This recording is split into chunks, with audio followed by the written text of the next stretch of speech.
আসসালামু আলাইকুম ভিউয়ার্স, আশা করি আপনারা ভালো আছেন।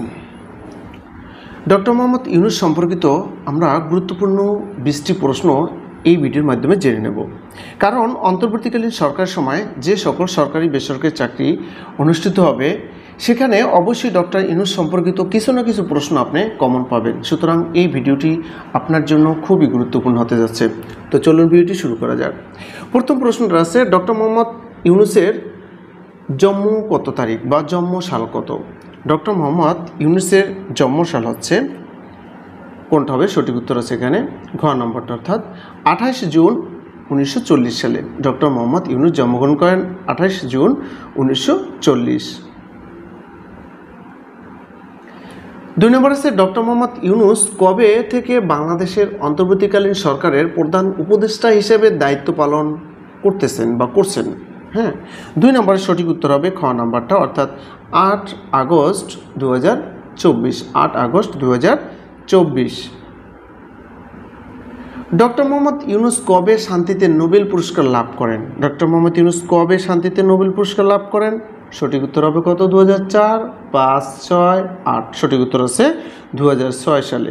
2006 সালে ডক্টর মোহাম্মদ ইউনূস শান্তিতে নোবেল পুরস্কার লাভ করেন। ডক্টর মোহাম্মদ ইউনূস কবে যুক্তরাষ্ট্রের প্রেসিডেন্সিয়াল মেডেল অফ ফ্রিডম পুরস্কার লাভ করেন? সঠিক উত্তর হবে 4 নম্বর সঠিক উত্তর আছে 2009 সালে। কত সালে? 2009 সালে। 5 নম্বর আছে, ডক্টর মোহাম্মদ ইউনূস কত সালে যুক্তরাষ্ট্রের কংগ্রেশনাল মেডেল লাভ করেন? 2010 সালে। 5 নম্বর সঠিক উত্তর আছে 2010 সালে।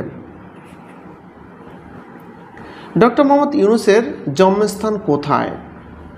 ডক্টর মোহাম্মদ ইউনূসের জন্মস্থান হচ্ছে হাটহাজারী, চট্টগ্রাম। কি হাটহাজারী, চট্টগ্রাম। ডক্টর মোহাম্মদ ইউনূস কোন বিশ্ববিদ্যালয়ে অর্থনীতি বিভাগের অধ্যাপক ছিলেন? ঢাকা বিশ্ববিদ্যালয়, চট্টগ্রাম বিশ্ববিদ্যালয়, রাজশাহী, খুলনা বিশ্ববিদ্যালয়। সঠিক উত্তর হচ্ছে চট্টগ্রাম বিশ্ববিদ্যালয়। 7 নম্বরের সঠিক উত্তর হচ্ছে চট্টগ্রাম বিশ্ববিদ্যালয়। 2006 সালে শান্তিতে নোবেল পুরস্কার লাভ করে কে কে? ডক্টর মোহাম্মদ ইউনূস এবং তার প্রতিষ্ঠিত গ্রামীণ ব্যাংক যৌথভাবে। এই তথ্যটা আপনাকে জানানো আমার প্রয়োজন, তাই আমি এভাবে অপশনগুলো দিলাম। এছাড়া ঘুরে ঘুরে থাকতে পারে, তো আপনার যদি জানা থাকে যে 2006 সালে শান্তিতে আমরা জানি ডক্টর মোহাম্মদ ইউনূস নোবেল পুরস্কার পান, কিন্তু তিনি পান তার প্রতিষ্ঠিত গ্রামীণ ব্যাংক এবং তিনি নিজে এই যৌথভাবে পায়। ঠিক আছে, এই বিষয়টা আপনাকে জানতে হবে। ডক্টর মোহাম্মদ ইউনূস কোন পত্রিকায় কলাম লিখতেন? তিনি লিখতেন আজাদী পত্রিকায়। কি আজাদী পত্রিকায় তিনি ডক্টর মোহাম্মদ ইউনূস কলাম লিখতেন। ডক্টর মোহাম্মদ ইউনূস কোন বিশ্ববিদ্যালয়ে পড়াশোনা করেছেন? তিনি ঢাকা বিশ্ববিদ্যালয় অর্থনীতি বিভাগে পড়াশোনা করেন, অর্থনীতি বিষয়ে। 11 নম্বর আছে, ডক্টর মোহাম্মদ ইউনূস কোন বিশ্ববিদ্যালয় থেকে পিএইচডি ডিগ্রি লাভ করেন? Doctor Muhammad Yunus PhD degree লাভ করেন ভ্যান্ডারবিল্ট বিশ্ববিদ্যালয়, যুক্তরাষ্ট্রের ভ্যান্ডারবিল্ট বিশ্ববিদ্যালয় থেকে তিনি পিএইচডি ডিগ্রি লাভ করেন। ডক্টর মোহাম্মদ ইউনূস ভ্যান্ডারবিল্ট বিশ্ববিদ্যালয় থেকে কত সালে পিএইচডি ডিগ্রি লাভ করেন? তিনি লাভ করেন 1969 সালে। 12 নম্বর সঠিক উত্তর আছে গ নম্বরটা, 1969 সালে। ডক্টর মোহাম্মদ ইউনূস কত সালে চট্টগ্রাম বিশ্ববিদ্যালয়ে অর্থনীতি বিভাগে সহযোগী অধ্যাপক হিসেবে যোগদান করেন? 13 নম্বর সঠিক উত্তর হচ্ছে 1972 সালে। কত? 1972 সালে। ডক্টর মোহাম্মদ ইউনূস কত সালে গ্রামীণ ব্যাংক প্রতিষ্ঠা করেন? খুব ইম্পর্টেন্ট প্রশ্ন। 14 নম্বর সঠিক উত্তর হবে খ নম্বরটা, অর্থাৎ 1976 সালে ডক্টর মোহাম্মদ ইউনূস গ্রামীণ ব্যাংক প্রতিষ্ঠা করেন 1976 সালে। ডক্টর মোহাম্মদ ইউনূসকে কত তারিখ অন্তর্বর্তীকালীন সরকারের প্রধান উপদেষ্টা করা হয়েছে? তাই কিন্তু উপদেষ্টা করা হয়, তাকে উপদেষ্টা করা হয় আপনার কত 6 আগস্ট। কি 6 আগস্ট 2024 সালে।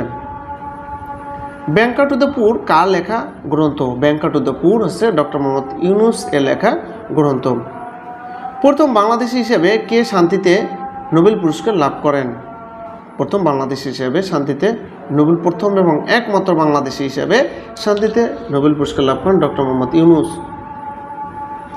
ডক্টর মোহাম্মদ ইউনূস 26টি দেশ থেকে এ যাবৎ কতটি আন্তর্জাতিক পুরস্কার লাভ করেন? 112টি। কতটি? 112টি। ডক্টর মোহাম্মদ ইউনূস যে রাজনৈতিক দল গঠন করতে চেয়েছিলেন তার নাম কি? নাগরিক শক্তি। কি তার নাম আছে? নাগরিক শক্তি। বাংলাদেশ সরকার গ্রামীণ ব্যাংক প্রকল্পকে কবে একটি স্বতন্ত্র ব্যাংকে পরিণত করে? স্বতন্ত্র ব্যাংকে পরিণত করে 1983 সালে। Thanks for watching this video. Viewers, ভিডিওটি ভালো লাগলে অবশ্যই চ্যানেলটি সাবস্ক্রাইব করবেন, আর ইতিপূর্বে সাবস্ক্রাইব করে থাকলে আপনাকে অসংখ্য ধন্যবাদ। আর আপনি যদি ফেসবুক পেজের মাধ্যমে দেখে থাকেন তাহলে অবশ্যই পেজটি ফলো দিবেন। আর আমি আমাদের ইউটিউব চ্যানেলের লিঙ্কটা এই ফেসবুক পেজের এই ভিডিওর ডেসক্রিপশনে দিয়ে দেবো, আপনি চাইলে আমাদের ইউটিউব চ্যানেলটা সাবস্ক্রাইব করে নিতে পারেন। আল্লাহ হাফেজ।